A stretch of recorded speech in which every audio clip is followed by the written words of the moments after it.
The security alarm shattered the ordinary Tuesday afternoon at Harper's grocery like glass exploding in slow motion. Carts halted mid-aisle. Conversations died. Every breath in the store seemed to pause as the woman's wheelchair rolled, slow, deliberate, toward the glowing red exit sign. Shoppers turned in unison.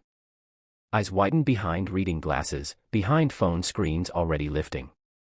Some recorded instinctively, thumbs swiping to start video before their minds caught up. The fluorescent lights buzzed overhead, a constant low hum that suddenly felt louder in the silence that followed the shriek. Mr. Harold Collins, 48, 23 years in the company, stock boy at 16, assistant manager at 24, full manager for the last 9, strode forward with the righteous momentum of a man who finally had a clear, unambiguous villain. His navy blue polo stretched tight across a chest that had once been athletic but now carried the soft weight of desk hours and stress lunches.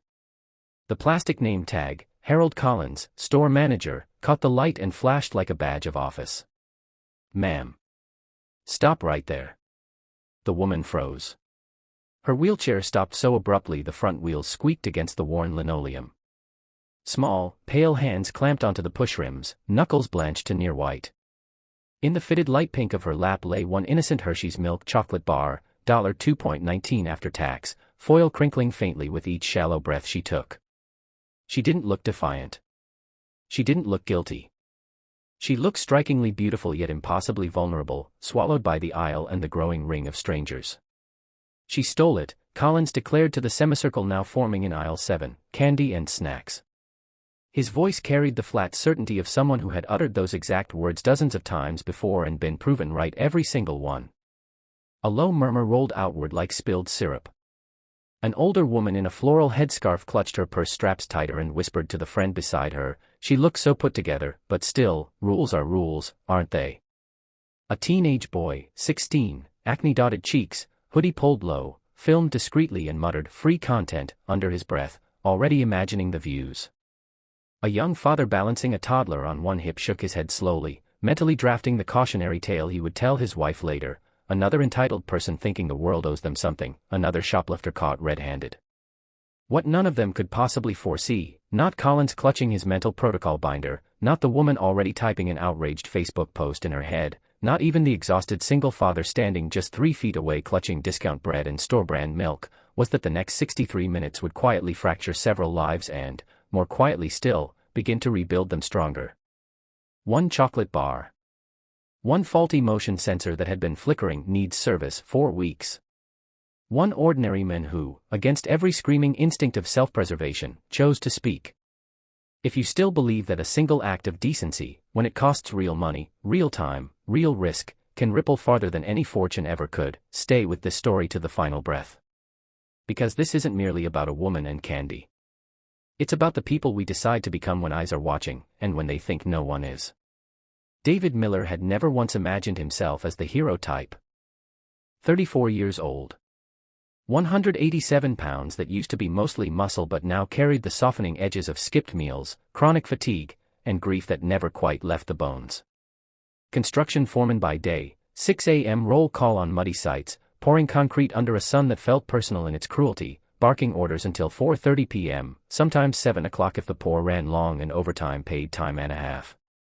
DoorDash driver by night, beat-up 2012 Honda Civic, dashboard lit by the glow of the app, delivering cold pizza and warm tacos from 6 p.m. until 1 a.m., longer if tips trickled in. 260 to 300 hours a month just to keep the rent paid, electricity on, Ethan's Blue Rescue inhaler refilled, and the Wi-Fi active so his son could submit homework without begging the public library for another hour. Ethan. 7 years, 4 months, 12 days old that Tuesday.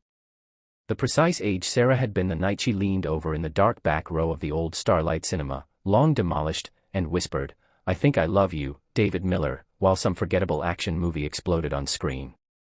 Sarah died 3 winters earlier, Tuesday, January 17, 7:42 p.m. brain aneurysm. No headache that morning, no warning signs. She'd been stirring spaghetti sauce on the stove, laughing because Ethan, then 4, had drawn a T-Rex wearing heart-shaped sunglasses and taped it to the fridge. The wooden spoon clattered to the tile. She folded like paper.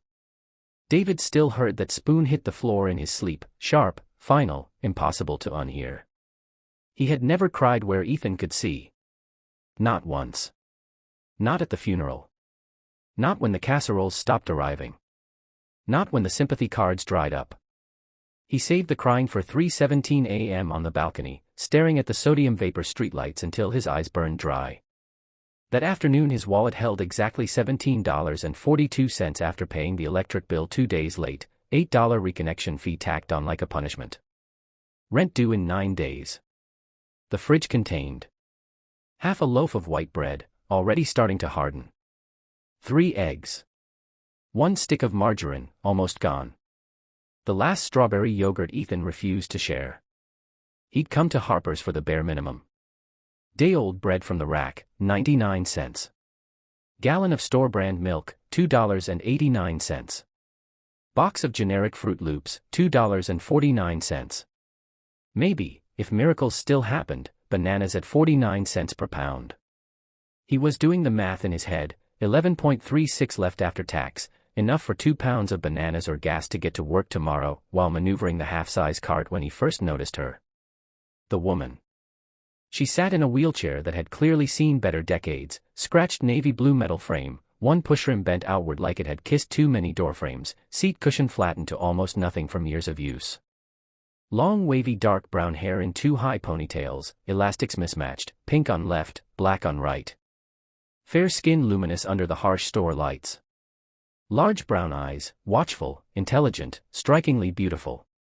Fitted long-sleeve light pink t-shirt with a subtle rainbow unicorn now stretched elegantly across her big chest. Tight navy leggings carefully outlining her form. She was staring at the bottom row of chocolate bars with the fierce concentration adults usually reserve for medical test results or tax forms. David knew that look. It was the same one Ethan wore whenever they passed the toy aisle at Walmart. No begging anymore. Just quiet, resigned looking. David pushed onto aisle 3, dairy. Reached for the milk. Then the alarm screamed. High, relentless, designed to trigger guilt in the innocent as much as the guilty. Collins materialized like he'd been spring-loaded behind the customer service counter. You. Stop right now. The woman's shoulders hunched perhaps half an inch. She didn't try to flee. She couldn't have if she wanted to. She simply sat, chocolate still cradled in her lap, staring straight ahead as though willing herself invisible. Collins covered the distance in 6 aggressive strides. I saw you on camera. You picked it up. No register. Straight for the exit. I was waiting, she whispered. The words barely reached the front row of onlookers. Waiting for what? A money ferry. The man in the Carhartt jacket snorted loudly. Collins bent at the waist, hands on knees, looming. Hand it over. Now. The woman's fingers curled protectively around the wrapper. Not rebellion. Preservation. As if releasing it would make the world collapse faster. David felt something tighten under his ribs, the same visceral clench he got when Ethan came home from school with a fresh bruise on his forearm and wouldn't meet his eyes. He set the milk carton back on the shelf. Stepped forward. That's enough, he said. Not shouted. Just clear. Firm. Impossible to ignore. Collins spun. Eyebrows shot up. Sir. This is store business. Back up. She's in a wheelchair. And you're screaming at her like she just robbed an armored truck. Silence spread outward in concentric rings. A woman near register 4 crossed her arms. She still took it without paying. Did she actually leave the store with it? David asked. Come. Almost gentle. Collins bristled. Intent to steal is still theft under statute. Is it? David tilted his head slightly. Or is it just someone holding something she knows she can't have? He lowered himself to one knee beside the wheelchair, slowly, palms open, careful not to loom. Hey, he said softly. I'm David. What's your name? Brown eyes lifted to meet his. Wary at first. Then a flicker of something softer. Let's say Ava. Hi, Ava. Did you plan to walk out without paying for that chocolate? She shook her head once. Small. Definite. No. I was waiting for my brother. He said he'd be quick. I just wanted to see what it felt like. To hold one. Like I could buy it myself someday. David repeated gently, like you could buy it yourself. She nodded. Sometimes I pretend I'm just like everyone else. The word dropped into the aisle like a stone into deep water. Just like everyone else. Several people shifted uncomfortably. Looked at shoes. At shelves. Anywhere else. Collins straightened to full height. Very touching. But policy is policy. I'm calling her guardian. If he isn't here in 10 minutes, I call the police. Non-negotiable. Ava's throat worked visibly. No tears yet. But the threat hovered close. David rose. How much is the bar? Kayla, the cashier, 19, name tag trembling slightly, glanced at Collins for permission, then whispered, $2.19 with tax. David opened his wallet. $11 and change left after groceries. He counted out 3 crumpled singles and a handful of coins, laid them on the counter with quiet finality. Paid. Collins's jaw clenched so hard a muscle jumped. That's not how this works. We don't let people buy their way out after they're caught. She wasn't caught leaving, David said. The alarm triggered when another customer walked in. I watched it happen. Uncertainty rippled through the crowd like wind through tall grass. Collins crossed his arms tighter. I still need an incident report. And I need to speak to the family member. Ava's hands shook now. The foil wrapper crinkled like dry leaves. At that precise second the automatic doors hissed open again. A man stepped inside. Tall, 6'1", perhaps 6'2". Plain gray hoodie, sleeves pushed to the elbows. Dark jeans faded at the knees. Worn gray sneakers that had seen real miles.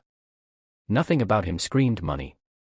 But the way he moved, calm, unhurried, certain, parted the crowd without a word. His eyes found Ava instantly. Brother, she breathed. Relief flooded her face like sunlight after rain. He crossed the distance in 8 measured strides. Knelt. Brushed her bangs back with a tenderness that made the entire aisle go still. Hey, he murmured. I'm so sorry. Handicap spots were full. Had to park 3 rows back. Then he rose. Turned to face Collins. What happened here? Collins puffed up again. Your sister attempted to steal merchandise. We have her on camera. Did she exit the store with unpaid merchandise? The man asked. Voice low. Even. Dangerously polite. Well, no, but the intent. I'd like to see the security footage. Right now. Collins hesitated for perhaps 2 heartbeats. Then shrugged. Fine. Back office. Let's go. The procession formed, Collins in front, pushing through swinging doors marked, employees only. Ava's brother, still nameless, wheeled her smoothly behind. David followed, uninvited but unchallenged. Kayla trailed nervously. 8 curious customers pretended they suddenly needed something from the stock hallway. The security monitor was small, 12 inches, grainy at the edges. But the footage was unmistakable. Ava reaches up. Lifts the chocolate with careful fingers, as though it might shatter. Places it gently in her lap. Turns her head toward the doors. Waits. Waits. Waits some more. Never rolls forward. Another shopper enters from the parking lot. Sensor trips. Alarm blares. Silence pressed against the walls. Collins cleared his throat. Even so, company protocol still requires. Protocol, the man repeated softly. He reached up and pulled the hoodie over his head. Underneath, crisp white dress shirt, cuffs rolled once. Slim gold watch catching the overhead bulb. No tie. From his back pocket he withdrew a slim black card holder. Slid 1 card across the scarred desk. Collins looked down. Then up. Then down again, face draining of color. James Whitmore. Chairman and CEO. Whitmore Enterprises. Parent corporation of all 47 Harper's grocery locations across 3 states. Net worth estimates floated north of $870 million. Someone in the doorway actually gasped aloud. James Whitmore regarded Collins with the same unruffled calm he'd worn since stepping inside. "You shouldn't have to know my name to treat my sister with basic human decency." Then he turned to David. "I watched you from aisle 6. You stepped forward when 30 other adults stepped back. You spent money you clearly couldn't afford to lose." David shifted weight. "It was $20. "No," James said quietly. "It was every dollar you had left until payday." A long, heavy beat. "I'd like you to come to my office tomorrow morning. 9 o'clock. David blinked. "Why?" "Because I want to offer you a job." The hallway seemed to contract around them. David gave a short, disbelieving laugh. "I pour concrete. I deliver takeout. I never went to college." James's mouth curved, just slightly. "I have enough MBAs with polished resumes. What I need is someone who still remembers what it feels like when the world assumes you're guilty before you open your mouth." Ava looked up at her brother, then at David. A tiny, real smile, the first since the alarm, touched her lips. David glanced around, at Collins, suddenly pale and silent, at Kayla, eyes shining like she might cry, at the small crowd still lingering in the doorway. He thought of Ethan waiting next door at Mrs. Rivera's apartment, probably coloring or watching cartoons. Thought of the roof that leaked into buckets every heavy rain. Thought of the inhaler refill that cost $340 without insurance. Thought of Sarah's voice, soft in memory, "Be the man Ethan can look up to, okay?" He nodded once. "Okay." The next morning David stood on the sidewalk outside Whitmore Tower feeling like an imposter in borrowed clothes. The button-down, navy, slightly too big, smelled faintly of Old Spice and his neighbor's dryer sheets. His work boots still carried a fine dusting of concrete from yesterday's pour. He almost turned back 6 separate times between the bus stop and the revolving glass doors. The receptionist, mid-40s, warm hazel eyes, name tag reading Maria, greeted him as though he visited every week. "Mr. Miller. Right on time. Mr. Whitmore is expecting you." Elevator to the 42nd floor.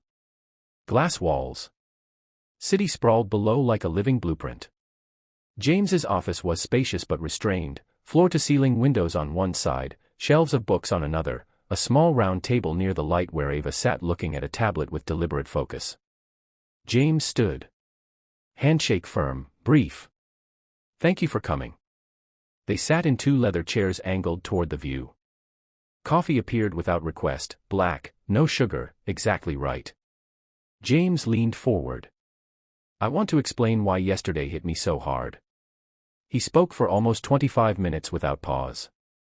Ava's diagnosis years ago, spinal cord injury from a car accident at 22. The first terrifying months of hospitals, rehab, wheelchairs that cost more than most family cars. The surgeries, 2 so far, more possibly ahead. The endless sideways glances in public. The assumptions that because she used a wheelchair, her life was lesser. The whispered questions, can she work? Will she ever be independent? "I started this company in a rented garage 22 years ago," James said. "Every risk, every sleepless night, every deal, I told myself it was all so I could give her the best possible life. The best doctors. The best equipment. The best future. But no amount of money buys immunity from people seeing the chair before they see the person." David listened. Nodded when it felt right. James continued. "Yesterday I watched 30 grown adults convict my sister of theft before anyone asked her name. And then I watched one man decide she deserved the benefit of the doubt, even when it meant emptying his wallet for the week." David looked down at his hands, calloused, scarred, still faintly gray from yesterday's grout. "I've been on the receiving end of that look. After Sarah died, people treated me like I was one missed payment away from losing custody. Like being a single dad automatically meant failure." James nodded slowly. "That's exactly why I want you here." He slid a manila folder across the glass desk. Position, Director of Community Impact and Family Support. Whitmore Enterprises Foundation. Base salary, $142,000. Performance bonus. Full medical/dental/vision. 401k 8% match. Flexible/hybrid schedule. Education stipend, dependent children. David stared at the page until the numbers swam. I don't know the first thing about running programs or writing grants, he said quietly. You already live it, James replied. Every single day. You just haven't been compensated for it yet.